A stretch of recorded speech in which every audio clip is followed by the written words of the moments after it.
kita banyak terima di lembaga hasil pendapatan penggajian yang dilaporkan oleh pembayar cukai adalah kosong.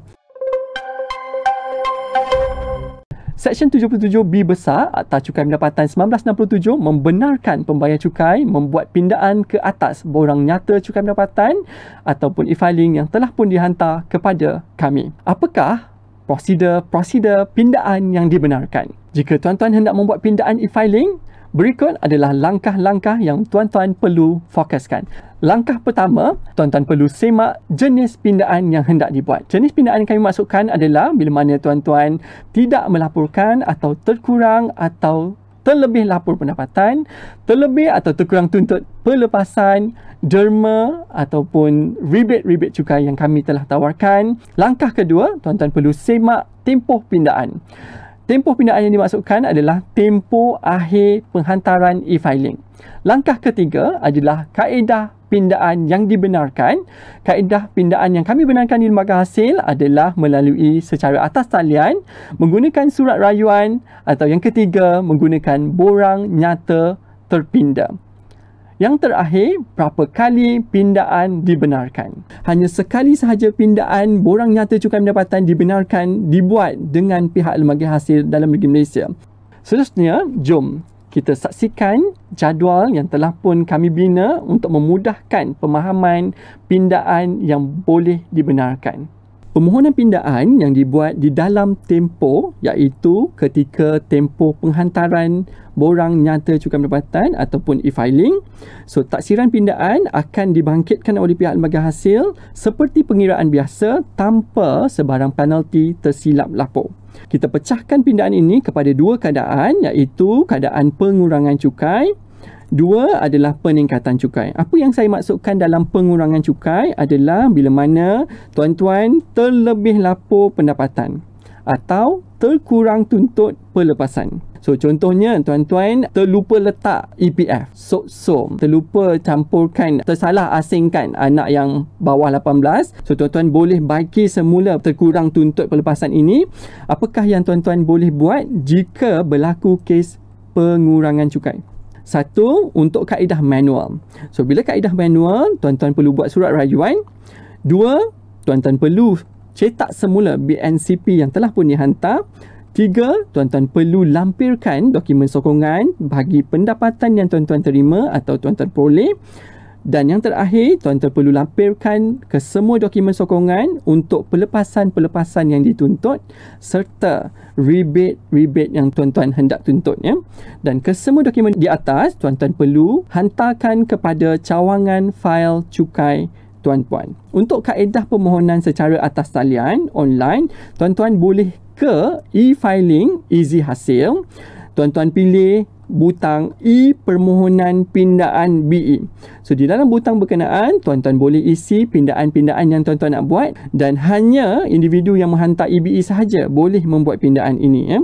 Selepas itu, tuan-tuan perlu memuat naik dokumen sokongan terhadap pindaan yang tuan-tuan buat di dalam e-permohonan pindaan BE ini. So, e-permohonan pindaan BE ini dibuka mulai 1 April ini. Okay, itu untuk kes pengurangan cukai. Bagaimana pula untuk kes peningkatan cukai? So, berbeza pula dengan peningkatan cukai. Peningkatan cukai ini melibatkan kes terkurang lapor atau tidak lapor pendapatan, tuan-tuan. Kita banyak terima di lembaga hasil pendapatan penggajian yang dilaporkan oleh pembayar cukai adalah kosong. Mr. Lumberg told me to talk to payroll and then payroll told me to talk to Mr. Lumberg and I still haven't received my paycheck. So, saya tak pasti apa kesilapan sebenar tuan-tuan sampai tak masukkan pendapatan penggajian tuan-tuan tu. So, bila mana dalam kes ini tak masukkan pendapatan atau terkurang masukkan. Terkurang dekat sini mungkin tak faham bila mana tuan-tuan ada 2 atau 3 majikan, tuan-tuan perlu combinekan ke semua majikan ini. I have 8 different bosses right now. I beg your pardon? 8 bosses. 8, Bob. Yang tu tuan-tuan perlu joinkan dalam satu pindaan. Ya. So, contohnya tuan-tuan ada pendapatan penggajian, dalam masa yang sama juga tuan-tuan menjalankan perniagaan. So, terlupa nak masukkan pendapatan perniagaan tuan-tuan yang secara part time tadi. Ya. So, bila terkurang lapor pendapatan ini, tuan-tuan berada dalam kes peningkatan cukai. So, satu lagi contoh dia adalah bila mana tuan-tuan terlebih tuntut pelepasan ataupun terlebih tuntut elawan modal, terlebih tuntut perbelanjaan yang tuan-tuan telah pun jalankan untuk perniagaan. So, contohnya tuntut pelepasan isteri, kan, dah dapat pelepasan isteri, lepas tu tuan-tuan tuntut lagi perbelanjaan kesihatan dekat situ, tapi bila mana ada kawan-kawan tuan-tuan maklumkan perbelanjaan untuk pelepasan untuk kesihatan ni hanya boleh bila tuan-tuan buat full body medical check up, so tuan-tuan dah salah faham sebelum ni. Now tuan-tuan dah maklum dan tuan-tuan nak buat pindaan. So, pindaan ini kita benarkan dan pindaan ini boleh dibuat secara manual sahaja sebab dia melibatkan kes peningkatan cukai. So, apa yang tuan-tuan boleh buat secara manual, kemukakan surat rayuan pindaan, salinan BNCP yang telah pun dihantar, dokumen-dokumen sokongan terhadap income dan juga pelepasan yang tuan-tuan tuntut, kesemuanya hantar ke cawangan fail cukai tuan-tuan. Dan perkara ini boleh dibuat sebelum berakhirnya tempoh penghantaran BNCP sebab ini adalah permohonan pindaan di dalam tempoh. Okay, itu sahaja untuk kategori permohonan pindaan di dalam tempoh pengemukaan e-filing. Seterusnya kita tengok pindaan yang dibuat di luar tempoh pengemukaan BNCP. Apa yang saya maksudkan di luar tempoh ini adalah di luar daripada tempoh akhir penghantaran e-filing. So, untuk makluman tuan-tuan, taksiran pindaan bagi kes pindaan di luar tempoh ini akan dibangkitkan oleh pegawai lembaga hasil bersama penalti tersilap lapor.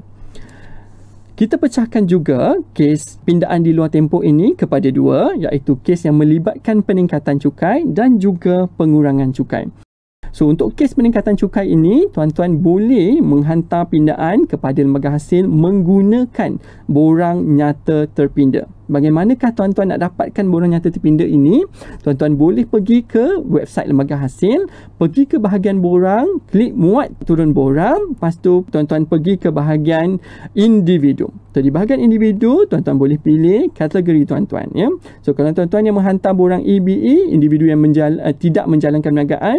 Untuk individu yang menghantar EB, individu yang menjalankan perniagaan. Tuan-tuan boleh jumpa borang nyata terpinda bagi mengikut setiap jenis borang cukai tuan-tuan. Dan akhirnya hantarkan borang nyata terpinda berkenaan kepada cawangan fail cukai tuan-tuan sendiri. Borang nyata terpinda dibenarkan untuk penghantaran dalam tempoh 6 bulan dari tarikh akhir penghantaran e-filing. Bagaimana pula untuk kes-kes pengurangan cukai? Untuk kes di luar tempoh pengurangan cukai, apa yang tuan-tuan boleh buat adalah secara manual. Secara manual sama juga dalam proses sebelumnya. Tuan-tuan perlu kemukakan surat rayuan pindaan, salinan untuk e-filing yang telah dihantar, dokumen sokongan pendapatan dan pelepasan yang tuan-tuan tuntut. Tuan-tuan perlu hantar ke cawangan fail cukai tuan-tuan. Kes-kes yang melibatkan selepas tempoh 6 bulan. So, adakah BNT masih dibenarkan borang nyata cukai terpinda? Untuk makluman tuan-tuan, borang nyata cukai terpinda untuk kes selepas 6 bulan dari tarikh akhir pembukaan BNCP sudah tidak dibenarkan.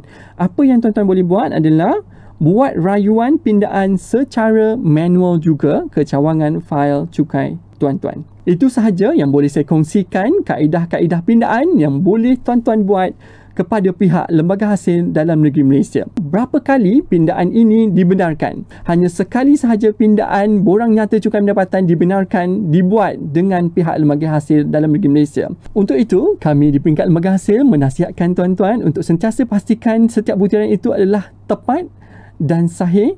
Tuan-tuan perlu semak setiap butiran dan juga amount yang tuan-tuan laporkan di dalam e-filing tuan-tuan sekalian. Jika tuan-tuan berhajat untuk membuat pindaan, kami juga di peringkat lembaga hasil menasihatkan tuan-tuan untuk menaksir sendiri e-filing yang telah pun tuan-tuan hantar dan pastikan setiap kesilapan yang hendak dipinda berkenaan adalah pindaan yang betul supaya pindaan ini tidaklah akan menyebabkan tuan-tuan dikenakan penalti. Itu sahaja daripada saya.